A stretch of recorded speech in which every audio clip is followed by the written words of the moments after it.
So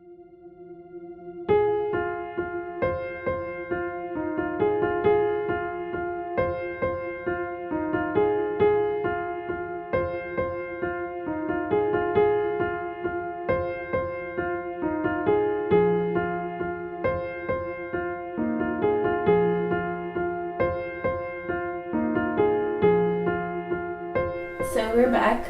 We found some really interesting stuff during our investigation.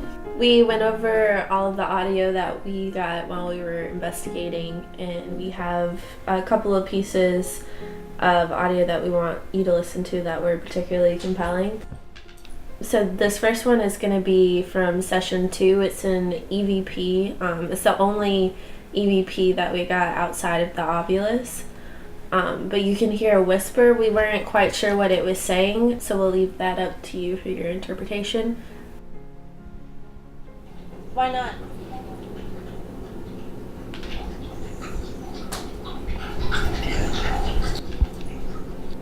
You get out.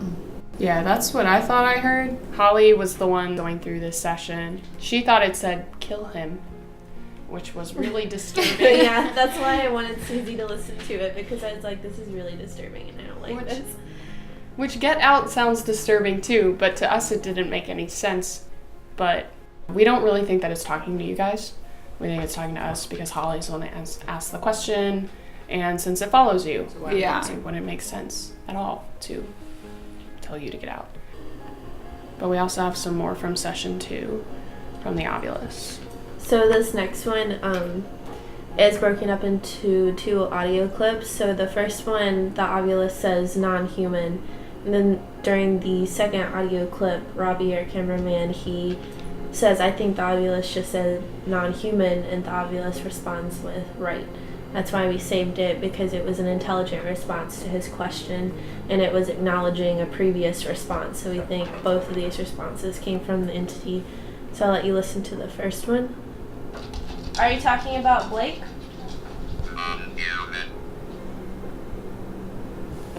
Definitely sounds like non-human. And then here's the next one. Ben? I think it said non-human.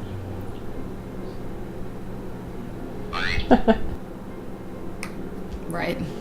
Even though it said that, we don't think it's demonic, just because the activity doesn't match up. We believe it's a human spirit, so it could be referring to it not being human anymore, so it being dead, but we honestly aren't really sure. Right. But it was an intelligent response to, I think it just said non-human, and it's like, right. If it had just said non-human and was silent afterwards, we could debunk it, but we can't debunk it now. We also have a piece of Ovilus from session 3. This was right after we had all that activity in the bedroom. It had told us to go outside. However, when we went outside, we didn't get anything on that session, but you and Holly both asked, "Why are you quiet now?" So we'll let you take a listen and see what you think. Can you repeat that? Teacher, long day. Yeah. Usually things like this with the Ovilus, they don't immediately make sense. That's why we asked you if anyone in Blake's family had been a teacher, and I think you said only his mom had been a substitute teacher, but she's still alive, correct? Correct. So we just kind of let it go as it was just spouting off random stuff. However, this is compelling because it's a full sentence, or the 2 words make sense together. If it had just said teacher, we probably wouldn't have paid it any mind, but we thought we'd show it to you anyway. So this last one that we're going to show you is from the last session we did here, and it's the Ovilus saying a few words. It says time, and then a little bit later it says for Robert. We think that it's referring to Robert, our cameraman. You listen to it? Time. For Robert. Time for Robert. It definitely says time and then for Robert, but we don't know if the time is part of that sentence. But the second part for Robert is especially compelling because I don't think Robert is in the word bank built in onto the Ovilus. And if you listen to it as well, it kind of pauses instead of going Robert. It was Robert. Yeah. So if it had been a word in the word bank, it would have just pulled it out like hello or Holly or what have you.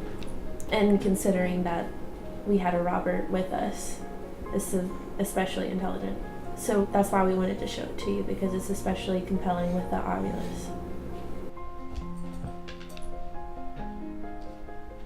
We don't have any reason to believe that it's Blake's grandmother or great-grandmother, just because after all the questions that we asked dealing with Granny, we got no response, no intelligent responses. It was always answers to questions that weren't really related, and some of the activity wasn't even related to our questions.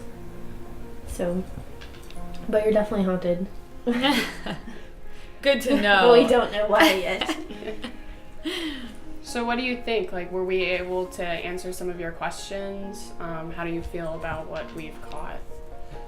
I feel like it's really interesting because for so long I've convinced myself, just because of the stories that his mom has told, that he's told since he was a kid, that, oh, it's Granny just because she had passed away in that house. But this evidence shows me it's probably someone else or something else.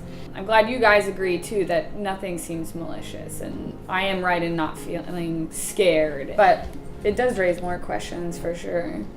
Makes me more interested to see who else it could be.